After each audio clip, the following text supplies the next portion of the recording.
बिस्मिल्लाहिर्रहमानिर्रहीम। अस्सलामु अलैकुम। डियर स्टूडेंट्स, वकार अरशद आपका बायोलॉजी टीचर। कैसे हैं आप सब? उम्मीद है खैर आफियत से होंगे। डियर स्टूडेंट्स, आज का लेक्चर नए मौज़ूआत के साथ, नई दिलचस्पियों के साथ आइए डिस्कस करते हैं और मूव करते हैं व्हाइट बोर्ड की तरफ। डियर स्टूडेंट्स, प्रीवियस लेक्चर्स में हम डिस्कस कर चुके हैं चैप्टर कंप्लीट हो चुका है और अब हम डिस्कस करने वाले हैं एक्सरसाइज के लॉन्ग क्वेश्चंस को। डियर स्टूडेंट्स, एक्सरसाइज के लॉन्ग क्वेश्चन इंपॉर्टेंट होते हैं। ये सवालात आपसे पूछे जा सकते हैं, सब्जेक्टिव टाइप पोर्शन का हिस्सा बन सकते हैं। लॉन्ग क्वेश्चंस की अफादियत के पेश नज़र और एग्जामिनेशन में उनकी वेटेज को पेश नज़र रखते हुए आपने इन्हें इग्नोर नहीं करना है। एक्सरसाइज में जो सवालात दिए जाते हैं उससे आप आइडिया लगा सकते हैं, आप कंसीडर कर सकते हैं कि इस किस्म के सवालात बन सकते हैं। आइए इस चैप्टर की एक्सरसाइज में दिए गए लॉन्ग क्वेश्चंस को डिस्कस करते हैं। Question number 1, importance of biodiversity का मतलब क्या है? Dear students, recall your memory. हम डिस्कस कर चुके हैं प्रीवियस लेक्चर्स में बायोडाइवर्सिटी की इंपॉर्टेंस के बारे में। Biodiversity is the measure of variety of organism within species and among species. ये दरअसल जानदारों की मुख्तलिफ किस्मों का मुतालिया है। डियर स्टूडेंट्स, बायोडाइवर्सिटी की इंपॉर्टेंस की बात की जाए, बायोडाइवर्सिटी हमारे लिए फूड सोर्स है। हमें पौधों और जानवरों से खुराक हासिल होती है। बायोडाइवर्सिटी से हमें अदवायात हासिल होती हैं। बायोडाइवर्सिटी से हमें एडहेसिव्स हासिल होते हैं। हमें चिपकने वाले मादे हासिल होते हैं। हमें रबड़ हासिल होता है, लकड़ी हासिल होती है, लकड़ी से कागज बनता है, लकड़ी से फर्नीचर बनता है, लकड़ी को ईंधन के तौर पे इस्तेमाल करते हैं। बायोडाइवर्सिटी से हमें बहुत सी मुफीद अशिया हासिल होती हैं। बायोडाइवर्सिटी से हमें कपड़े बनाने के लिए फाइबर्स हासिल होते हैं, जैसा कि कॉटन है। डियर स्टूडेंट्स, ये पौधे के ऊपर उगती है और इसे हम लिबास की तैयारी में इस्तेमाल करते हैं। इसे उर्दू में कपास कहा जाता है। डियर स्टूडेंट्स, बायोडाइवर्सिटी की वजह से जहां हमें ड्रग्स हासिल होती हैं, अदवायात हासिल होती हैं, एडहेसिव्स और रबड़ और मुख्तलिफ अशिया के लिए मटेरियल हासिल होते हैं, वहीं हमें बायोडाइवर्सिटी से ऑयल भी हासिल होता है, घी भी हासिल होता है, पौधों के बीजों से तेल निकलता है, जानवरों से हम घी हासिल करते हैं, घी को तैयार करते हैं। बायोडाइवर्सिटी की बहुत ज़्यादा अहमियत है और ये सारी डिटेल हम डिस्कस कर चुके हैं प्रीवियस लेक्चर्स में। इसके लिए आप लोगों ने रिव्यू करना है लेक्चर नंबर 1। इस सवाल का जवाब तैयार करने के लिए जब आप लोग रिव्यू करेंगे लेक्चर नंबर 1 को, वहां पे हमने डिस्कस किया था डिटेल के साथ कौन सी हेडिंग्स को इस्तेमाल करते हुए आपने इस सवाल को अटेम्प्ट करना है। आइए डिस्कस करते हैं नेक्स्ट क्वेश्चन को। Question number 2, aims and principles of classification. Dear students, aims मकासद को कहा जाता है, प्रिंसिपल्स असूलों को कहा जाता है। क्लासिफिकेशन का मतलब क्या है? जानदारों का गिरोहों में तकसीम किया जाना क्लासिफिकेशन कहलाता है। It is the distribution of living organism into different groups and sub groups on the basis of similarities and differences among them. जानदारों में एक जैसी और मुख्तलिफ खसूसियात की बुनियाद पर गिरोहबंदी का अमल दरअसल क्लासिफिकेशन कहलाता है। डियर स्टूडेंट्स, क्लासिफिकेशन के मकासद क्या हैं? क्लासिफिकेशन के मकासद दरअसल ये हैं कि जानदार बहुत बड़ी तादाद में पाए जाते हैं, उनकी असल तादाद हमें मालूम नहीं है और तमाम जानदारों में बहुत सी मुख्तलिफ खसूसियात पाई जाती हैं। क्लासिफिकेशन के जरिए हम उनको समझने में आसानी पैदा कर लेते हैं। क्लासिफिकेशन के नतीजे में एक जैसी और मुख्तलिफ खसूसियात वाले जानदारों को ग्रोहों में तकसीम कर लेते हैं।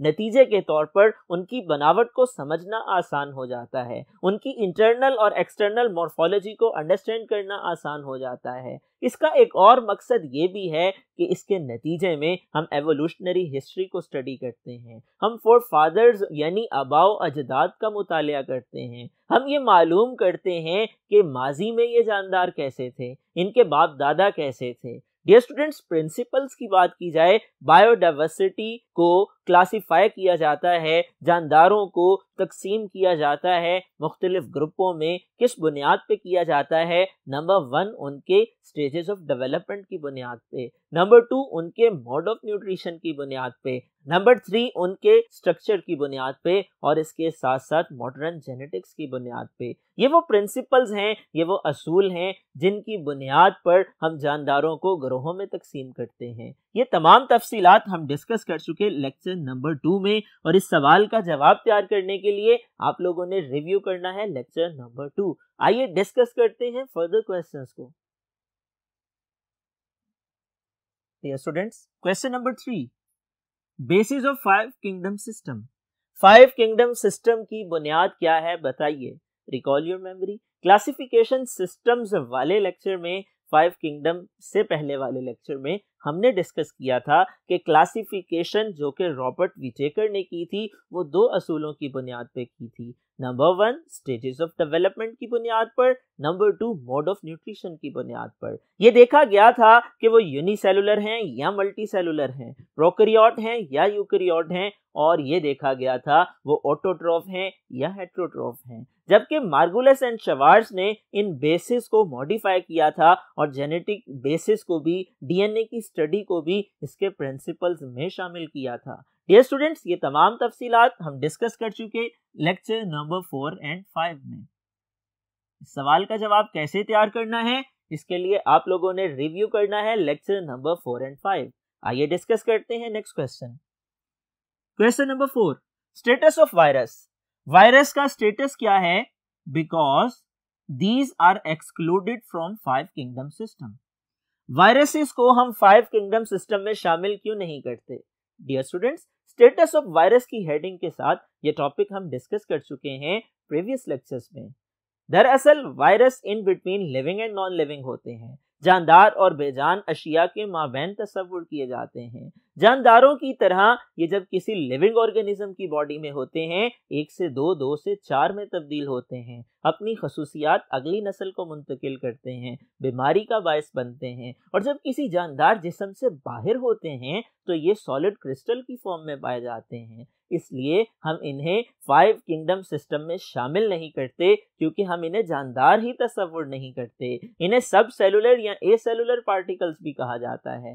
डियर स्टूडेंट्स, ये तमाम तफसीलात हम डिस्कस कर चुके लेक्चर नंबर 6 में। इस सवाल का जवाब तैयार करने के लिए आप लोगों ने रिव्यू करना है लेक्चर नंबर 6। आइए डिस्कस करते हैं next question. Question number 5, binomial nomenclature.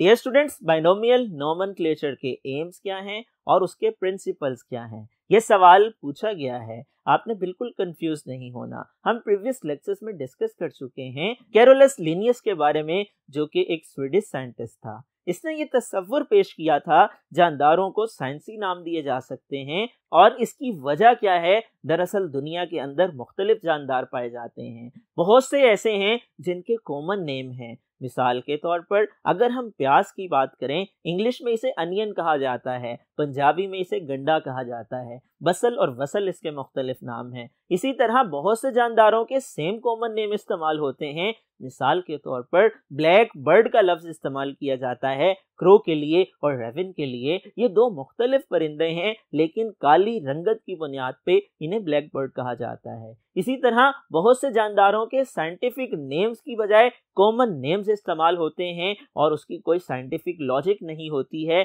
मिसाल के तौर पे जेलीफिश है, क्राई फिश है, स्टार फिश है। दरअसल ये कैरोलस लिनियस का दिया गया निज़ाम, जिसे बाइनोमियल नोमेनक्लेचर कहा जाता है, इसका मकसद ये है जानदारों को समझने में आसानी पैदा की जाए और 2 अल्फाज के जरिए से किसी भी दुनिया के खित्ते में रहने वाला साइंसदान किसी एक जानदार को रिकॉग्नाइज कर सके। और इसके असूल क्या हैं ये भी हम डिस्कस कर चुके। कोई भी साइंटिफिक नेम 2 हिस्सों पे मुश्तमिल है। पहला जेनेरिक नेम है जिसका फर्स्ट लेटर कैपिटल होता है, दूसरा स्पीशी नेम है जो कि स्मॉल लेटर्स में लिखा जाता है। इसको बोल्ड या इटैलिक में लिखा जाता है, हाथ से लिखा जाए तो अंडरलाइन किया जाता है। और हमने ये भी डिस्कस किया कि अगर एक नाम को बार बार इस्तेमाल किया जाए, शॉर्ट फॉर्म में लिखा जा सकता है। जेनेरिक नेम की जगह सिर्फ कैपिटल लेटर लिख करके डॉट के बाद स्पीशी नेम कंप्लीट लिखा जा सकता है। ये तमाम तफसीलात हम डिस्कस कर चुके लेक्चर नंबर 7 में। इस सवाल का जवाब कैसे तैयार करना है, इसके लिए आप लोगों ने रिव्यू करना है लेक्चर नंबर 7। आइए डिस्कस करते हैं next question. Question number 6, impact of human being on biodiversity. Dear students, इंसानी सरगर्मियां बायोडाइवर्सिटी पर कैसे असरअंदाज होती हैं, हम डिस्कस कर चुके हैं। इंसानी आबादी में इजाफे की वजह से खुराक की ज़रूरियात को पूरा करने के लिए, रिहायशी आबादियों की कमी को दूर करने के लिए जंगलात का काटा जाना जिसे डिफोरेस्टेशन कहते हैं, जानवरों का शिकार किया जाना जिसे ओवर हंटिंग कहते हैं, ये इकोसिस्टम पर बहुत बुरे असरात पैदा कर रहा है। ये बायोडाइवर्सिटी को बहुत ज़्यादा मुतासर कर रहा है। इंसानी सरगर्मियों की वजह से जानदारों की बहुत सी नस्लें ऐसी हैं जो कि मादूम हो चुकी हैं, जिन्हें हम एक्सटिंक्ट स्पीशी कहते हैं, जिनका कोई मेंबर बाकी नहीं है। इसी तरह बहुत सी नस्लें ऐसी हैं जो मुस्तकबिल करीब में मादूम होने के खतरे का शिकार हैं, एक्सटिंक्ट होने के खतरे से दो चार हैं। डियर स्टूडेंट्स, हमने डिस्कस किया यूकलिप्टस की एग्जाम्पल को जो कि स्पीशीज इंट्रोडक्शन की मिसाल है। हमने डिस्कस किया स्टारफिश की मिसाल को जो कि स्पीशीज रिमूवल की मिसाल है। ये तमाम तफसीलात हम डिस्कस कर चुके लेक्चर नंबर 8 में। इस सवाल का जवाब कैसे तैयार करना है, इसके लिए आप लोगों ने रिव्यू करना है लेक्चर नंबर 8। आइए डिस्कस करते हैं रिमेनिंग क्वेश्चंस को और अंडरस्टैंड करने की कोशिश करते हैं जवाबात को। Dear students, question number 7 is our next question. 7वें सवाल में डिफोरेस्टेशन से मुतल्लिक, उसकी वजूहात और असरात से मुतल्लिक पूछा गया है। Dear students, recall your memory, ये डिस्कस हो चुका है। डिफोरेस्टेशन कहा जाता है जंगलात के कटाव को। जंगल काटा जाता है ताकि अर्बन एरियाज की डेवलपमेंट की जा सके। जंगल काटा जाता है ताकि मुख्तलिफ मुफीद अशिया हासिल की जा सकें। जंगल काटा जाता है ताकि जंगल की ज़मीन को एक ज़रई ज़मीन में तब्दील किया जा सके, कल्टीवेशन की जा सके, काश्तकारी की जा सके, खुराक की ज़रूरियात को पूरा किया जा सके। डियर स्टूडेंट्स, इंसान मुख्तसर फ़ायदों की खातिर कैश क्रॉप्स को ग्रो करवा करके मुख्तलिफ कीमती फसलों की पैदावार के ज़रिए से मुनाफा हासिल करने के लालच में जंगलात को ज़रई ज़मीनों में तब्दील कर रहा है। नतीजे के तौर पे वहाँ मौजूद जंगली हयात मुतासर हो रही है, वाइल्ड लाइफ इफेक्ट हो रही है, स्पीशीज एक्सटेंट होती जा रही हैं, एंडेंजर्ड होती जा रही हैं। अगर हम बात करें इसके असरात की, जंगलात के ख़त्म होने की वजह से, दरख्तों के ना होने की वजह से ज़मीनी कटाव के इम्कानात बढ़ रहे हैं, सैलाबों के खदशात बढ़ रहे हैं, मौसमों की शिद्दत बदल रही है, ग्लोबल वार्मिंग में इजाफा हो रहा है, आलूदगी में इजाफा हो रहा है। नतीजे के तौर पर इकोसिस्टम को बैलेंस करने में दुश्वारी का सामना है। नतीजे के तौर पर आलूदगी में इजाफे का सामना है। नतीजे के तौर पर सेहत के मसाइल में इजाफे का सामना है। नतीजे के तौर पर सैलाबों के नतीजे में जानी और माली नुकसान का सामना है। डियर स्टूडेंट्स, ज़मीनी कटाव की वजह से जब ज़रखेज़ मिट्टी जो है वो दरियाओं में चली जाती है, डैम्स के अंदर चली जाती है, उनकी वाटर स्टोरेज कैपेसिटी मुतासर होती है, बिजली पैदा करने की सलाहियत मुतासर होती है। जंगलात के कटाव की वजह से बारिशों की शरह कम हो जाती है। जंगलात के कटाव की वजह से फिजा में नमी कम हो जाती है। ये तमाम तफसीलात हम डिस्कस कर चुके लेक्चर नंबर 9 में। जंगलात के कटाव की वजह से सबसे बड़ा खतरा और सबसे बड़ा थ्रेट बायोडाइवर्सिटी को है। आपने इस सवाल का जवाब कैसे तैयार करना है, इसके लिए आप लोगों ने रिव्यू करना है लेक्चर नंबर 9। आइए डिस्कस करते हैं आज के लेक्चर के आखिरी सवाल को। Question number 8, programmes for biodiversity conservation.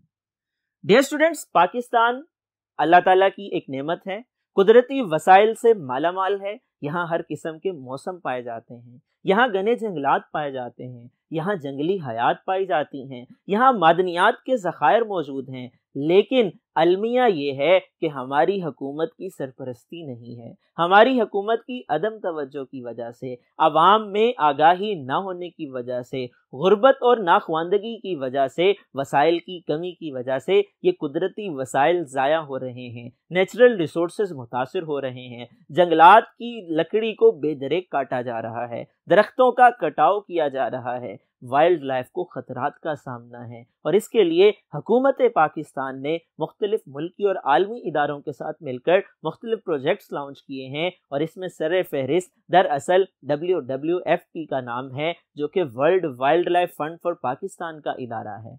Dear students, हुकूमत पाकिस्तान ने इस इदारे के साथ मिलकर मुख्तलिफ इलाकों में मौजूद बायोडाइवर्सिटी के तहफ़्फ़ुज़ के लिए मुख्तलिफ इक़दाम उठाए हैं। मिसाल के तौर पर कोहे सुलेमान के पहाड़ी सिलसिले की बात की जाए, वहाँ मौजूद बायोडाइवर्सिटी की कंजर्वेशन के लिए एक प्रोजेक्ट लॉन्च किया गया है। इसी तरह से IUCN international union for conservation of nature की बात की जाए, इसने WWFP के साथ मिलकर पाकिस्तान की पहली रेड लिस्ट बनाई थी कि जिसके अंदर एक्सटेंट और एंडेंजर्ड स्पीशीज के नाम मौजूद हैं। इसी तरह से नॉर्दर्न एरियाज कंजर्वेशन प्रोजेक्ट है, हिमालयन जंगल प्रोजेक्ट है। ये मुख्तलिफ प्रोजेक्ट्स हैं जो वक्तन फ़वक्तन डेवलप किए गए, बनाए गए, लॉन्च किए गए। मकसद ये था पाकिस्तान की बायोडाइवर्सिटी को महफूज बनाया जा सके। ये तमाम तफसीलात हम डिस्कस कर चुके लेक्चर नंबर 10 में।